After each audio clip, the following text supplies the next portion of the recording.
দেখেন এই ছোট্ট বাচ্চাটাও কি সুন্দর আমার পেনকেকটাকে পছন্দ করেছে, মাশাআল্লাহ।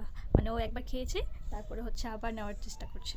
তো আমি আপনাদেরকে খুব সহজে পেনকেক রেসিপিটা শেয়ার করতে চাই। আপনারা খুব মনোযোগ সহকারে দেখুন, অনেক সহজ একটা রেসিপি। সো আমি প্রথমে সুন্দর মতো কয়েকটা কলা নিলাম, নিয়ে ছিলে তারপরে হচ্ছে ভালোভাবে ম্যাশ করে নিয়েছি। তারপর 2টা ডিম দিয়ে দিয়েছি এবং এগুলোকে সুন্দর মতো চাইলে আপনারা হ্যান্ড বিটার দিয়ে দিতে পারেন। আমি হচ্ছে নর্মাল কাঁটা চামচ ইউজ করেছি, ওইটা দিয়ে আমি সুন্দর মতো একটু হালকা ফেটে নিয়েছি ডিমগুলোকে। তারপর হচ্ছে আমি সব উপকরণগুলো সুন্দর মতো একসাথেই দিয়ে দিব। ফার্স্টে আমি প্রায় 1 চামচের মতো বেকিং পাউডার দিয়েছি।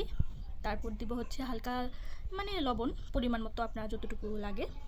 দেন দিয়েছি আমি প্রায় 2 কাপের মতো এখানে ময়দা দিয়েছি। আপনারা হচ্ছে আপনাদের ইচ্ছা মতো আটাও দিতে পারেন, এটা আটা দিয়েও খুব সুন্দর হয়। আমি আজকে ময়দা দিয়ে ইউজ করেছি, ময়দা দিয়েও অনেক ভালো হয়, আটা দিয়েও হয়।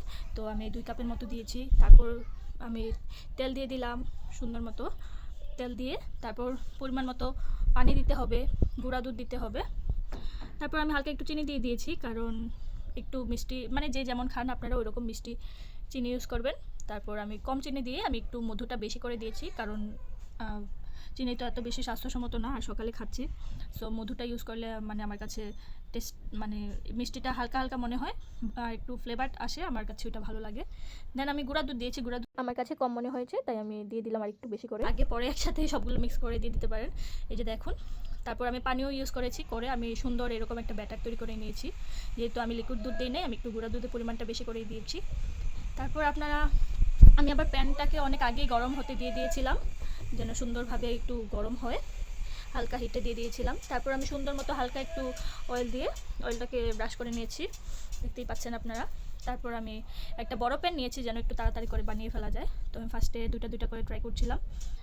অবশ্য দেখুন, আপনারা দেখুন কী সুন্দর ফুলেছে, অনেক সুন্দর হয়েছে আমার পেনকেকটা। দেন প্রথম আপনাকে একটু মানে কালারটা আসতে চাইবে না, বা একটু যদি অয়েল বেশিও হয়ে যায় একটু কেমন যেন দেখতে দেখা যাবে। তো ফার্স্ট এগুলো আপনার সুন্দর হবে না আস্তে আস্তে। তো আমার ফার্স্টে 2টা হচ্ছে কালার আসেনি, আমি তাড়াতাড়ি উঠিয়ে ফেলছিলাম। দেন পরবর্তীতে আমি আবার দিয়েছি, ওটা হচ্ছে হালকা একটু আপনারাই দেখবেন একটু পুড়ে গিয়েছে, কিন্তু ক্যামেরাতে আসছে যে অনেক বেশি পুড়ে গিয়েছে, কিন্তু এই যে দেখুন কি কেমন একটু পুড়ে গিয়েছে, সেটা ব্যাপার না। তারপর এগুলো আবার অনেক সুন্দর হয়েছে, আস্তে আস্তে সবগুলো দিয়েছি, সবগুলো অনেক সুন্দর হয়েছে। আপনারা মানে আমার রিয়েলে দেখলে আমি হালকা একটু চেষ্টা করব একটু কালারটা দেখানোর জন্য, আপনারা দেখলে বুঝবেন। পরবর্তীতে আমি 4টা দিয়ে ট্রাই করেছি, আর এটা খুব অনেক সহজ একটা রেসিপি আর খেতে অনেক মজা। আমি এটাকে মধু দিয়ে সার্ভ করেছি, আর এটা আমার কাছে খুব ভালোই লাগে। অনেক সহজে রুটি বেলায় বা সকালে পরোটা বানানোর ঝামেলা যে আমি মধু দিয়ে সার্ভ করেছি, এটাও আমি দেখিয়ে দিলাম। এগুলো বাদ দিয়ে খুব সহজে আপনি একটা পেনকেক রেসিপি শিখে ফেলেন এবং এটা দিয়ে পেনকেক রান্না করে ফেলেন, খুব ভালো একটা আইডিয়া।